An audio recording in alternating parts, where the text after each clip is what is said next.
Pessoal, tudo bem? Então, dando continuidade à análise e o estudo do direito penal e da economia, a gente acaba por desembocar no próprio autor, aquele que tem-se como marco teórico, aquele que se estuda e se busca os seus ensinamentos, como já disse, que se tem como o início de um desenvolvimento do direito penal e da economia, da Criminal Law and Economics, análise econômica do direito penal, que é o professor, foi professor, né, na Universidade de Chicago, a escola de Chicago, a tão conhecida, professor Gary Becker. E é a partir do artigo que ele escreveu, Crime e Punição, uma abordagem econômica, onde ele propôs uma abordagem econômica dos delitos, dos crimes e das suas sanções penais, é que se tem o norte para o estudo da análise econômica do crime. E é muito importante começarmos pelo Becker, aduzindo que ele tem sim, como os seus exponenciais, o próprio Cesare Beccaria e Jeremy Bentham. Que essa lógica utilitarista do Bentham, que as sanções penais deveriam servir a algum propósito, e não apenas uma questão ampla e abstrata de aplicação de sanções penais, ou aplicação de sanção penal nela mesmo, sem nenhuma justificativa, foge um pouco do escopo da análise econômica do direito penal.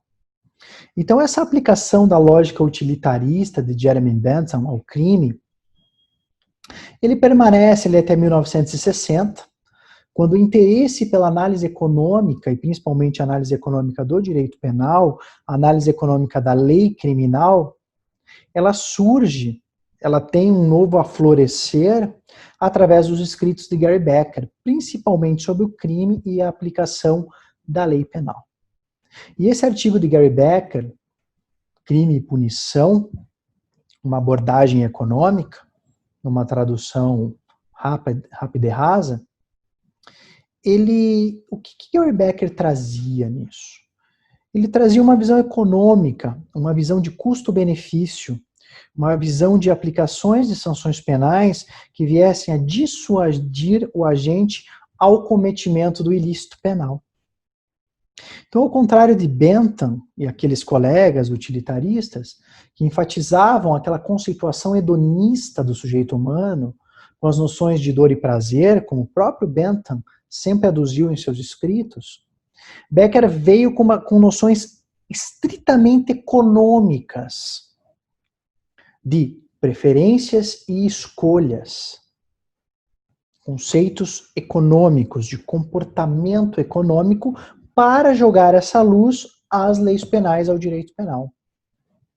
Então, o artigo de Becker, no inglês Crime and Punishment and Economic Approach, de 1968, esse é o marco teórico dos estudos da Criminal Law and Economics, dos estudos da nossa análise econômica do direito penal.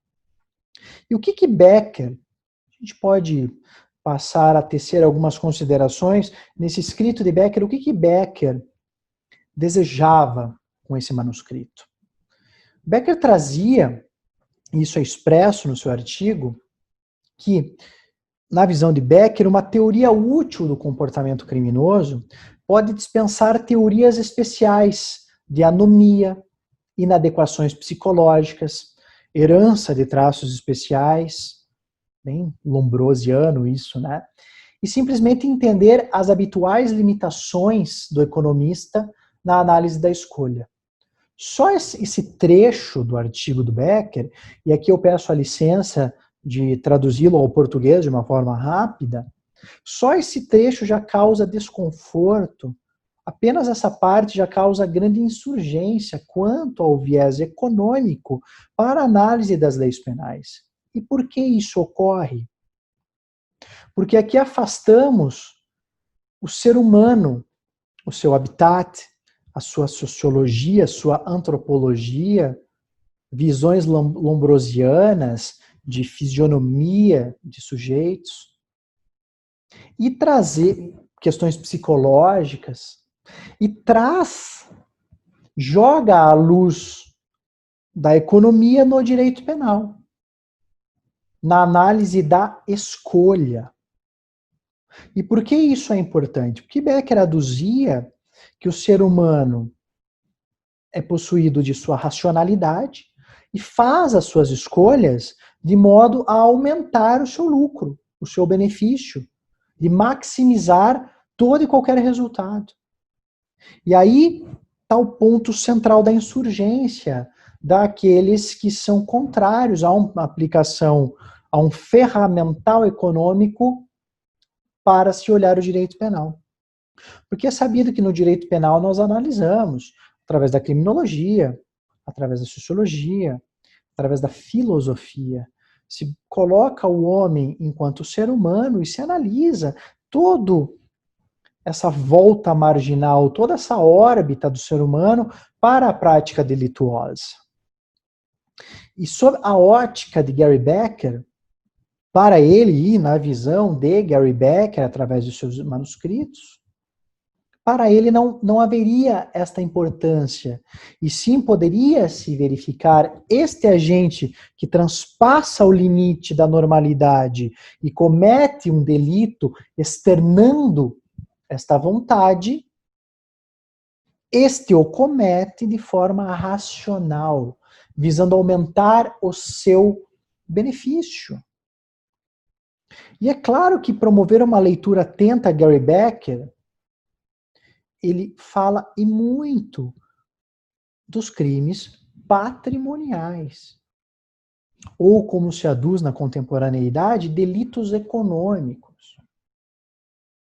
Então eu sugiro ao leitor, àquele que promoverá sua análise de Gary Becker, que leia muito atentamente, para que não promova analogias às quais o próprio Becker não deixou pontas e arestas abertas.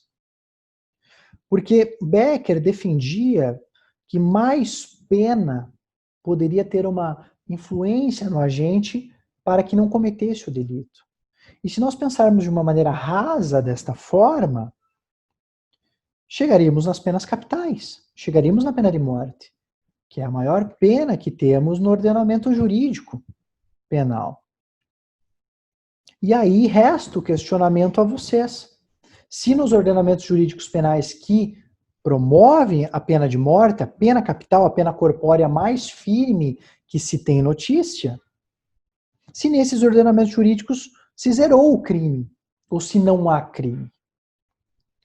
E aí começa uma reflexão muito aprofundada sobre isso. Se de fato mais penas envolve em apontar menos crime. E aí nós abrimos um leque de análise e estudo para que este ferramental da análise econômica possa descortinar novas formas de análise. Então Becker, não há como negar que Gary Becker foi muito ousado. E é claro que nós temos que manter o nosso foco, que Gary Becker é um autor americano, em um sistema common law completamente diferente do nosso sistema ítalo-germânico, romano-germânico, como preferir, um sistema de aplicação da lei penal diferente, do olhar da lei penal diferente. Então, atentem-se a quem é Gary Becker, qual é o lugar de fala de Gary Becker. Ele é um autor americano em um sistema penal completamente diferente do nosso, onde o magistrado, durante uma audiência, durante a prolação do seu decreto condenatório, ele tem uma liberdade muito grande, baseado e pautado apenas nos precedentes, e olhando muito mais para um pragmatismo do caso concreto. Então aqui, nisso, Becker ousou em trazer que a teoria econômica e a análise do custo-benefício poderia levar a um questionamento que Becker traz em seu artigo. Quantos recursos, nas palavras de Becker, e quanta punição devem ser usadas para aplicar diferentes tipos de legislação? Quanto eu devo gastar Quanto recurso, quanto de punição deve ser usado? E aí Becker continua. Coloquem equivalentemente, aqui eu estou traduzindo, eu estou com o artigo em inglês aqui ao meu lado, estou tentando fazer uma tradução rasa para os senhores e senhoras. Então Becker continua no seu pensamento. Coloquem equivalentemente, embora que soe estranho, quantas ofensas devem ser permitidas e quantos infratores devem ficar impunes. Isso é de uma originalidade e de uma ousadia teórica muito grande. O que Becker está dizendo aqui? Quanto custa punir as pessoas e processar, as pessoas? E aí ele continua. Façam uma equivalência, povo da academia, de quais delitos devem ser permitidos e quantos infratores sequer devem ser processados. E aí a gente volta, damos um passo atrás na nossa teoria do delito aqui, do ordenamento jurídico penal, que muito se discute tipicidade material, muito se discute uma adequação social, quando se fala em teoria do tipo, por exemplo. Quando se fala que o legislador é quem nos traz novas reprovações penais. Quais dessas devem ser reprovações penais? Quais dessas podem ser reprovações, se é que se fala assim nos campos dos colegas, no direito civil, no direito administrativo, no direito tributário, por exemplo? E aí Becker dá um salto de ousadia muito grande. E quais infratores devem ficar impunes? O que ele quer dizer com isso? Ele está alargando a impunidade? É um ode à impunidade? Não. O que Becker está trazendo para nós é quanto custa punir essas pessoas? Quanto custa processá-los? E quanto custa punir esses infratores? Quais ofensas? E aqui é um termo muito do norte-americano, muito do common law, ofensor e ofensas. Então, quando falamos ofensas, estamos a tratar dos crimes, delitos, como quer que seja dito. Ainda no ordenamento jurídico penal alemão se tem essa diferenciação disposta no Código Penal do que é delito, penas mais leves, delitos mais leves, e o que é crime, com penas mais altas, reprovações maiores. Que, num paralelo muito grosso, muito grosseiro, seria as nossas contravenções e os crimes. Então, os alemães têm essa diferenciação de delito e crime. Para nós, aqui no ordenamento penal brasileiro, a gente fala delito, fala crime. Para nós não haveria essa diferença, e sim contravenções penais e crimes. E aí Becker deixa essa provocação enorme no seu escrito. Será que alguns ofensores não devem ser punidos? E nesse paralelo com a nossa teoria do delito, nós temos a tipicidade da conduta, a tipicidade material, quando o ataque ao bem jurídico é tão pequeno que sequer se deve levar em conta o princípio da insignificância ou bagatela, a adequação social, são umas formas nossas, do nosso sistema de análise do delito, que se parecem, prima facie, ao que Gary Becker nos provocou em seu artigo. Porque em uma visão econômica, quanto custa processar e punir alguém, sendo que o ataque ao bem jurídico é tão pequeno? E aqui um parênteses, pessoal. Em nenhum momento Gary Becker fala em bem jurídico, teoria do delito, não é o campo de escopo deles. Dolo e culpa, isso não é analisado por eles no sistema common law. Se trabalha muito mais com mens rea, com intenção, e actio reus, intenção e ação, suas vontades internas e sua ação. E aí é uma gradação da intensidade daquilo que você faz. É um sistema completamente diferente, por exemplo, do nosso dolo e da nossa culpa, de um dever objetivo de cuidado, em que pese nós também façamos uma gradação da culpa e podemos punir a culpa como dolo, não é verdade? Culpa consciente e dolo eventual, por exemplo. Então, essas provocações de Becker é muito interessante. E aqui Becker continua de forma provocativa no seu artigo. Em primeiro lugar, aqui é Becker falando, tá, pessoal? Em primeiro lugar e acima de tudo, o objetivo principal de todos os procedimentos legais seria o mesmo: a não punição ou dissuasão, mas simplesmente a avaliação do dano causado pelos réus. Grande parte dos delitos no direito penal tradicional, digamos as ofensas que o público processaria por danos públicos, está calcado em delitos patrimoniais. Aqui é Becker falando, tá, pessoal? Uma ação criminosa para Becker seria definida de uma forma fundamental não pela natureza da sua ação, mas pela incapacidade de uma pessoa para compensar o dano que causou. Assim, uma ação criminal, precisamente, seria um resultado danoso descompensado para outros. A lei penal coibiria todas essas ações, enquanto outras leis coibiriam essas outras ações no ramo civil, por exemplo. Então veja o que Becker está dizendo aqui, parece um pouco confuso, eu peço escusas, porque eu estou traduzindo em tempo real, mas Becker está dizendo que são danos, harms, que se chama no direito americano. Que o direito penal nada mais é do que causar dano às outras pessoas. E essa pessoa deveria ser punida se ela não consegue reparar esse dano. Olha que interessante, um viés completamente econômico. Mas, professor, e no delito de homicídio e no delito das liberdades sexuais, por exemplo, que fica praticamente impossível se reparar o dano cometido. Becker foi além e ele coloca à margem isso, ele põe ao lado. Becker não foi cego e irresponsável. Para certos delitos não há nada além do que a própria punição do Estado. Isso é fato. Isso é fato. Por evidente, e mesmo que eu seja um entusiasta deste viés econômico ao direito penal, não se cerra os olhos que uma gama grande de delitos não se aplica esse ferramental.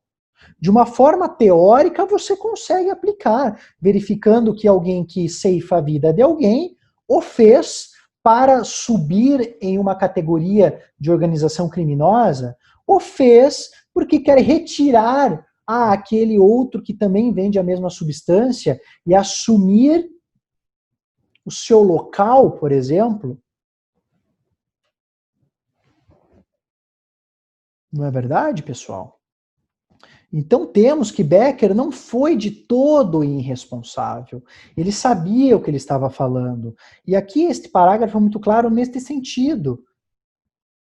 Que veja, o direito penal ele deveria incidir apenas quando o ofensor não conseguir reparar o dano.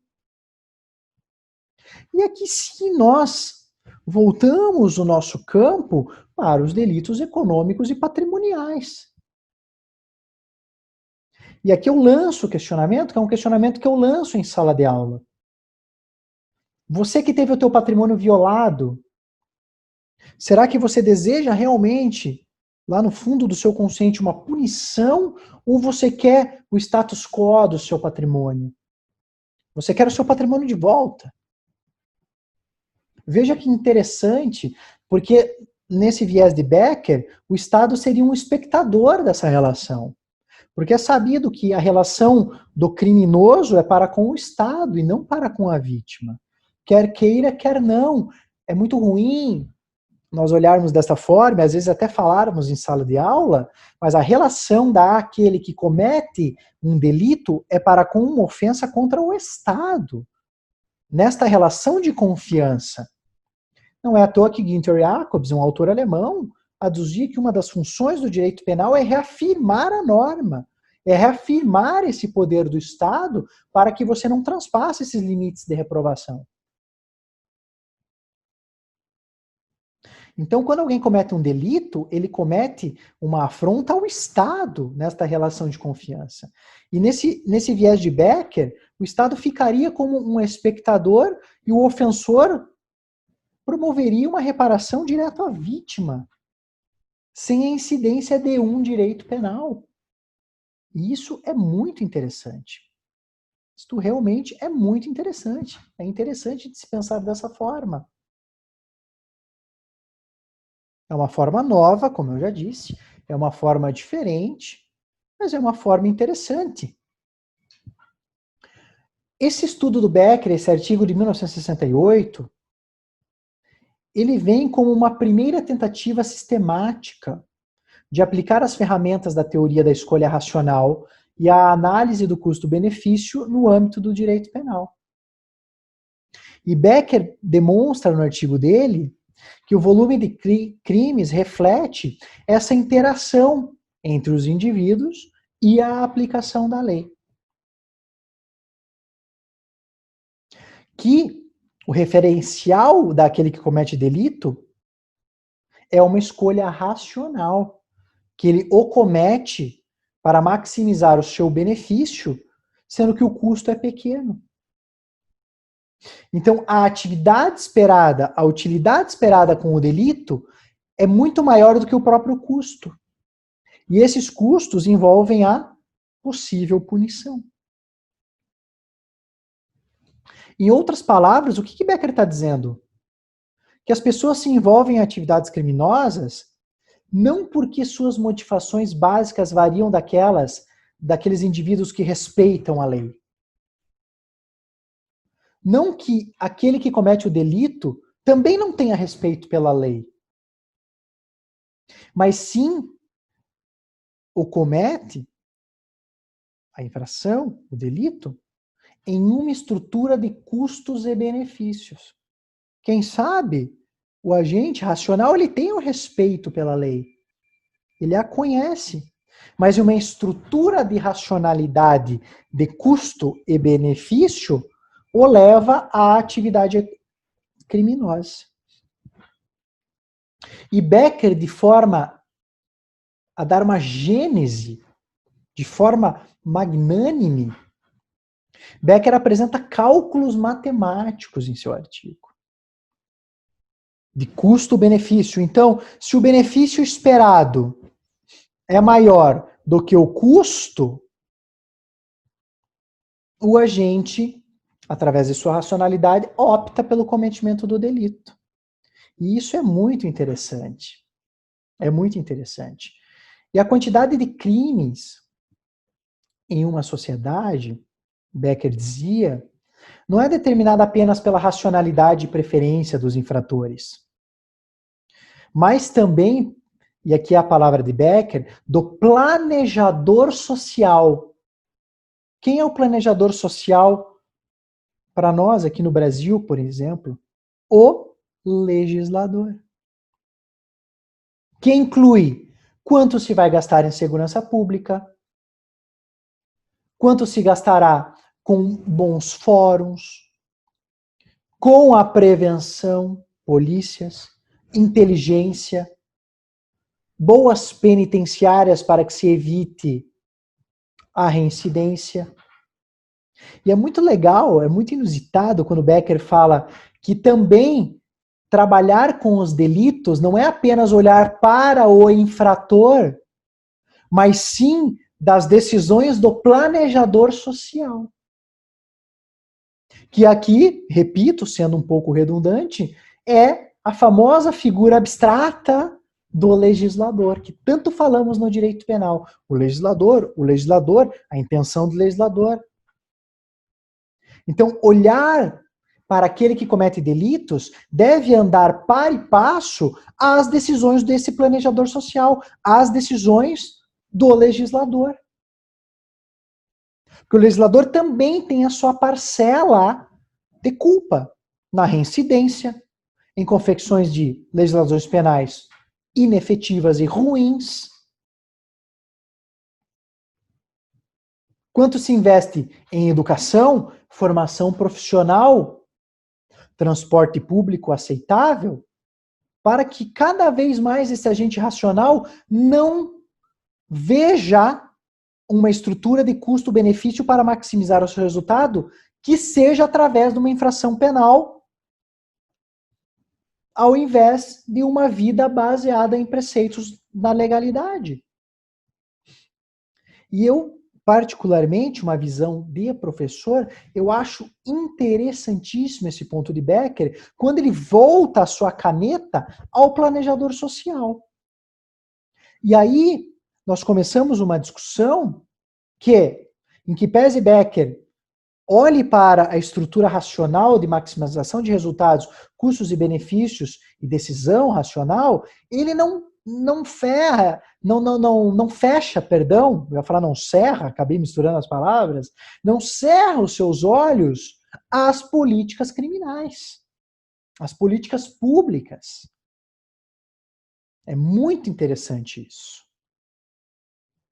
E aí Becker, com esses prognósticos, ele faz uma tentativa de construção de uma teoria de uma aplicação equilibrada, que ele chama de ótima por conta da teoria de Pareto, Vilfredo Pareto, um economista e jurista também italiano, o qual desenvolveu o seu ponto ótimo, o seu ponto equilibrado nas teorias econômicas, que seria o equilíbrio, onde, para que A vença, não necessariamente B deve perder. Em linhas gerais, essa é a teoria de Pareto. O ótimo paretiano, o equilíbrio paretiano. E como podemos trazer esse equilíbrio paretiano ao direito penal e suas sanções penais? Para que o Estado possa punir na sua forma preventiva e repressiva, não necessariamente o reeducando, o apenado, o réu deve sofrer para isso.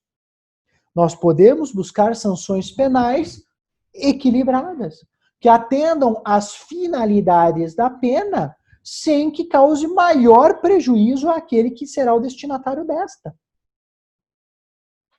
E aí Gary Becker vem com uma teoria econômica de uma aplicação ótima, quer dizer, equilibrada, argumentando que a lei criminal, a aplicação de punição, deveria ser estruturada como? De modo a minimizar os custos do crime e da prevenção do delito. E esses custos, o que incluiriam esses custos? Para Gary Becker. O dano causado pela atividade criminosa, menos o benefício do criminoso. Então a gente tem uma parte líquida, né? Que seriam esses danos causados pela atividade criminosa? Os custos de apreensão, custos de condenação, custos processuais e os custos, é claro, da punição. Deixo mais uma provocação para vocês. Quanto custa no estado de vocês, aqui talvez no estado do Paraná, quanto custa processar, julgar e punir alguém? Quanto custa isso? E depois, quanto custa manter esta pessoa no cárcere? Quanto custa isso? Será que há uma racionalidade na punição? Por exemplo, em delitos patrimoniais? Essa é a insurgência de Becker. Então, o que Becker dizia, e aqui ele vai além, se esse dano causado pelo crime não for maior que a soma total dos custos de apreensão e punição, o planejador social nem deve criminalizar a atividade. Isso é um salto teórico muito grande, é de uma ousadia tremenda. Vamos tentar pensar em um exemplo, pessoal. Se o custo de processamento, vamos pensar desde a prisão em flagrante, prisões preventivas, ação penal, sentença e a aplicação da lei de execuções penais, onde a gente vai cumprir a sua reprimenda penal num furto qualificado, por exemplo. Qualifica-se o furto por conta do cometimento no repouso noturno.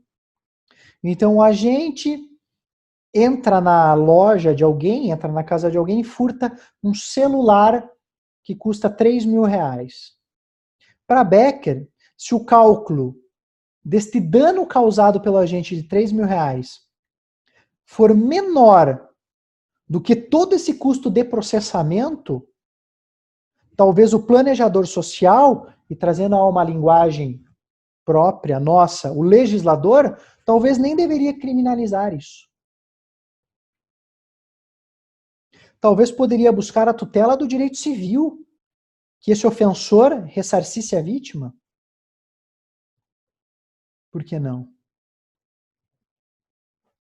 Talvez o direito administrativo aplicar uma sanção de multa.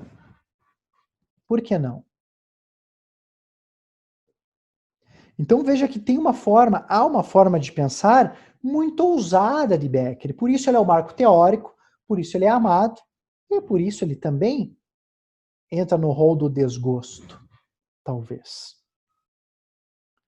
E eu, enquanto pesquisador, acadêmico, professor, acho uma forma interessante de análise quando nós vamos verificar, por exemplo, as sanções penais. Se de fato há uma efetividade na sanção penal, se há uma racionalidade na aplicação da reprimenda penal. Fica o questionamento para que todos pensem sobre. Então, para Becker, em outras palavras, palavras de Becker, se o agente que quer cometer um delito reconhece as baixas chances de ser descoberto, pego e processado e punido, maior é a chance dele cometer um delito. De uma forma econômica, se o preço a ser pago pelo crime é baixo, então há um estímulo para o consumo desse produto. Olha que interessante essa forma de pensar. Então, no trabalho de Becker, a gente pode notar que o indivíduo tem papel fundamental na sua teoria. Que lá no início, nós temos um primeiro olhar achando que Becker não olha o indivíduo, ele só pensa em uma racionalidade, em uma questão econômica, em teorias de economia, mas passando por isso, nós vemos que o ser humano está também no centro da teoria de Gary Becker. Demonstrando que esse agente, esse ser humano, irá engajar no delito se a sua racionalidade for plena e ele verificar uma estrutura de custos-benefícios. E que o comportamento é racional, direcionado ao seu bem-estar, ao seu prazer, como Bentham dizia, ao bem-estar, como Beccaria dizia. E onde entra a economia nisso, pessoal? A economia pode prever certos comportamentos e ter uma presunção de como poder alterar esses comportamentos. Através de punições, de boas leis, de prevenção, de inteligência. Se nós entendermos que o agente trabalha de forma racional ao cometimento do delito, então nós também podemos prever e tentar modificar este comportamento previsível do agente. E Becker assume que esses comportamentos racionais são constantes e os modelos de cálculo proposto por Becker, o artigo de Becker é muito interessante, tem vários cálculos matemáticos. Então Becker tentou, através de cálculos matemáticos, prever essa alteração comportamental através da mudança da probabilidade de aplicação de uma lei penal e da gravidade de sanções penais. Muito bacana isso. Então, para Becker, encaminhando aqui para o fim dessa pequena exposição, se comportamentos de agentes racionais são previsíveis, então nós podemos modificá-los através de alguns incentivos. Que sejam eles incentivos negativos, como penas, sanções penais. Então nós podemos verificar um comportamento do agente e tentar alterá-lo através de sanções penais. E um dos cernes das minhas pesquisas, um exemplo aos senhores e senhoras, é promover essa alteração comportamental daquele que tem a racionalidade de empreender na atividade criminosa, não tão somente na aplicações de sanções penais, ou majorando, aumentando, recrudescendo a sanção penal, mas talvez com uma certeza de punição, qualquer que seja o seu tamanho. Me filio nessa corrente e defendi isso em vários escritos e artigos que tenho disponíveis na internet. Tudo bem? Então esses são os contornos básicos e iniciais do artigo de Gary Becker, marco teórico para análise econômica do direito penal, e me encontro à disposição através dos canais oficiais, Instagram, Facebook, o e-mail que está disponível aqui, para que vocês entrem em contato e possamos discutir mais sobre a análise econômica do direito penal e a sua possível utilidade na observação das sanções penais. Muito obrigado a todos e bons estudos.